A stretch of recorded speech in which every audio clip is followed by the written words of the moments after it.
ഇത് രമേശൻ ഈറൂർ ഗ്രാമപഞ്ചായത്തിലെ നെട്ടയം ഭാഗത്ത് താമസിക്കുന്ന ഒരു കർഷകനാണ്. ഇദ്ദേഹം ഈറൂർ പോലീസ് സ്റ്റേഷന് എതിർവശത്തായിട്ട് ഒരു ചെടിച്ചട്ടിക്കട നടത്തുന്നുണ്ട്. അതിനു മുന്നേ തന്നെ ഇയാൾ വളരെ പ്രസിദ്ധനാണ് മാധ്യമങ്ങളിൽ കൂടി.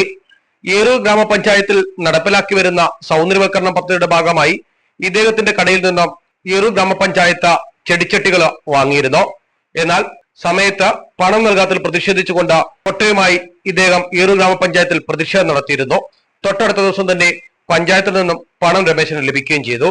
എന്നാൽ രമേശൻ പറയുന്നത് ഇങ്ങനെയാണ്: ഞാനൊരു സമരം ചെയ്തു, എന്റെ പൈസ കിട്ടാൻ താമസിച്ചിട്ട. എനിക്ക് 31 ആ സാമ്പത്തിക വർഷം 31 കൃത്യമായിട്ട് പൈസ തരുമെന്ന് പറഞ്ഞിട്ട് ഞാൻ സഹിച്ച് മെയ് 15 കഴിഞ്ഞിട്ടാണ് ഞാനൊരു സമരം കൃത്യമായിട്ട് ഞാൻ ഇതും പ്രതീകാത്മകമായ കൊട്ടയ്ക്കകത്ത് ആ ചെടി പറക്കുമെന്നുള്ളൊരു രീതി മാത്രം കാണിച്ച് ഞാൻ ഒരു ചെടിയെടുത്തില്ല, ഒന്നും എടുത്തില്ല. 10 മിനിറ്റ് കൊണ്ട് തീരുന്ന ഒരു സമരം മാത്രമാണ് ഞാൻ അവിടെ കാണിച്ചത്. അത് പിറ്റേന്ന് തന്നെ എനിക്ക് പൈസ വന്നു. ആ പൈസ വന്നപ്പോഴേ ഞാൻ ഫേസ്ബുക്കിനകത്ത് അതിന്റെ ലിങ്കും കൊടുത്തിരുന്നു. എനിക്ക് പൈസ കിട്ടി, ഇനി ഇതുമായിട്ട് ബന്ധപ്പെട്ട ആരും മറ്റു കാര്യങ്ങളൊന്നും ആക്ഷേപം ഉണ്ടാക്കരുത് എന്ന് പറഞ്ഞ് ഞാൻ അത് ഇടുകയും ചെയ്തിട്ടുണ്ട്. അതെല്ലാവരും കണ്ടിട്ടുള്ളതുമാണ്.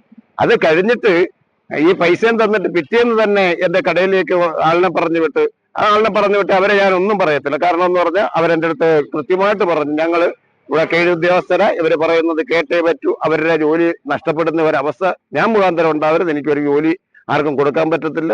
ആ പാവങ്ങളെ 3-4 പേരെ അവിടെ വന്നിട്ടുള്ള ആ പാവങ്ങളുടെ പേരിൽ നടപടിയൊന്നും ഉണ്ടാക്കി വെക്കരുത്. അവസാനം ഈ നേതാക്കന്മാരും ഈ സെക്രട്ടറിയും എല്ലാം കൂടെ അവരുടെ തല കെട്ടിവെക്കും. അതെനിക്ക് നല്ല ഇതുവരെ നടന്നിട്ടുള്ളത് മുഴുവനും അങ്ങനെ. ആ പാവങ്ങളെ ഉപദ്രവിക്കരുത്, അവരുടെ അഹങ്കാരം വിജയിക്കട്ടെ, എന്നെ പോലുള്ളവര് ഇതേപോലെ സമരം ചെയ്ത് തളരട്ടെ. എന്നാൽ ഗ്രാമപഞ്ചായത്ത് വിശദീകരണവുമായി രംഗത്ത് വന്നു.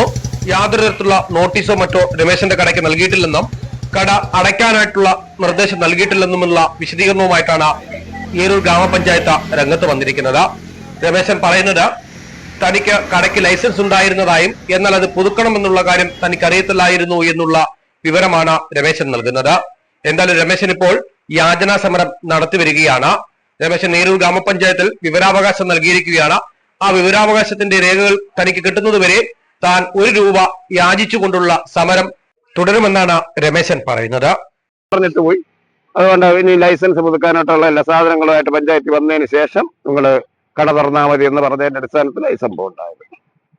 യാതൊരു സമരം എന്ന് പറഞ്ഞാൽ എനിക്ക് മറ്റ് ആൾക്കാരോട് ചോദിക്കുന്ന ഒരു മര്യാദകേടാ. എനിക്ക് ചോദിക്കാനാണെങ്കിൽ പല കൂട്ടുകാരുടെ അടുത്തൊക്കെ ചോദിച്ചാൽ എനിക്ക് കൃത്യമായിട്ട് ഇതിന്റെ പൈസ ഇട്ട് വരും. പക്ഷെ എല്ലാവരും ഒരു പങ്കാളി ആയിക്കൊണ്ട് ഈ സമരത്തിന് ഐക്യദാർഢ്യം ഉണ്ടാവണമെന്നുള്ള ഒറ്റ ആഗ്രഹം കൊണ്ടാണ് 1 രൂപ സമരം എന്ന് ഞാൻ യാചനാ സമരമായി മാറ്റിയത്.